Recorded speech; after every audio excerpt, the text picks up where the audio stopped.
নীলুর টাকা থেকে এবার রহস্যের গন্ধ পেতে শুরু করে দিল রাইয়ের বৌমনি স্রোত এবং রাই। হ্যাঁ বন্ধুরা, ভিডিওতে লাইক দিয়ে দেখতে থাকুন। রাই যখন নীলুর সেই টাকাগুলো দেখতে পায়, ঠিক সেই মুহূর্তে রাই বলতে থাকে যে এই সিরিয়াল নাম্বারের নোটসগুলোই তো অনির্বাণেরও আছে। অন্যদিকে আমার বাড়িতে টাকা চুরি যাওয়া আর এখানে নীলুর এত কারি কারি টাকা হঠাৎ করেই চলে আসা, এই দুটোকে যদি এক সূত্রে গাঁথি তাহলে তো এটাই বোঝা যায় যে নীলু হয়তো বা আমার বাড়িতে চুরি করতে গিয়েছে। কিন্তু এটা কি করে সম্ভব? এখন এই কথাটা যদি আমি কারোর সামনে তুলি তাহলে তো কেউ আমার এই কথাটার উপরে বিশ্বাস করবে না, আর আমার কাছে তো কোনো প্রমাণও নেই যে আমি নীলুকে চোর সাব্যস্ত করবো। অন্যদিকে স্রোত বলতে থাকে যে কী ব্যাপার দিদিভাই, তোর চোখ মুখ বলছে যে তুই অন্য কোনো দিকে ইঙ্গিত করছিস, আর তার থেকে বড় কথা তুই কিছু সন্দেহ করছিস, কী হয়েছে বল।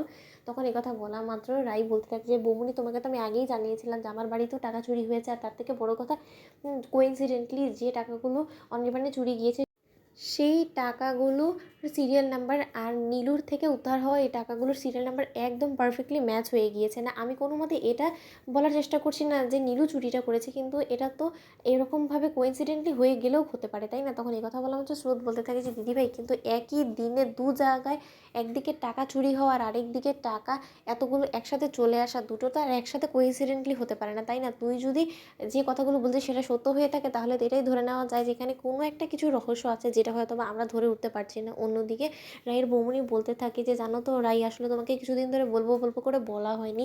কিছুদিন ধরে আমি লক্ষ্য করছি যে নীলুর সাথে কিন্তু বেশ অনেকটাই খাতির হয়ে গিয়েছে কোয়েলের সাথে। ও রীতিমতো রোজ পারে না তো কোয়েলের সাথে দেখা করে, কারণ আমি সেদিন ওর রুমে আসা মাত্রই দেখতে পেয়েছি যে কোয়েল ওকে রীতিমতো কল করছে। আমি যতটুকু দেখতে পেয়েছি, মানে আমার যতটুকু মনে হচ্ছে যে 15-20টার মতন কল করে ফেলেছে কোয়েলকে নীলু। অন্যদিকে নীলুও কোয়েলকে কল করেছে, আর তার থেকে বড় কথা ওদের মধ্যকার এই ঘনিষ্ঠতাটা না আমার মোটেও সুবিধের বলে মনে হচ্ছে না, কারণ ওরা যথেষ্ট ফ্রেন্ডলি বিহেভ করে কথা বলে। আর ওদের এই ফ্রেন্ডলি বিহেভিয়ারটা দেখে আমার কেন জানি না মনে হয় আর সবসময় ভয় ভয় কাজ করে যে আমার না তোমার সংসারে কোনো রকম কোনো ওরা দুজনে মিলে সর্বনাশ করে ফেলে। তো ওদিকে তুমি প্লিজ একটু কোয়েলের উপরে নজর দেওয়ার চেষ্টা করো। অন্যদিকে স্রোত বলতে থাকে যে দিদিভাই, এই জিনিসটা আমারও আগেও খটকা লেগেছে, তাই আমিও তোকে বলছি যে তুই প্লিজ কোয়েলের উপরে নজর দেওয়ার চেষ্টা কর, কারণ ও যতই রুগী হওয়ার মিথ্যে ভান করুক না কেন, কিন্তু কোনো না কোনো মতে ও তলে তলে এমন কিছু করার চেষ্টা করছে যেটা হয়তো বা তুই এখনও পর্যন্ত টের পাচ্ছিস না। তাই তুই নিজে কোনো রকম কোনো বিপদে পড়ে যাওয়ার আগেই এই বিপদের হাত থেকে রক্ষা কী করে পাবি তুই সেই ব্যবস্থা করে ফেল দিদিভাই, কারণ তোর সামনে ঘোর বিপদ সেটা আমিও দেখতে পাচ্ছি।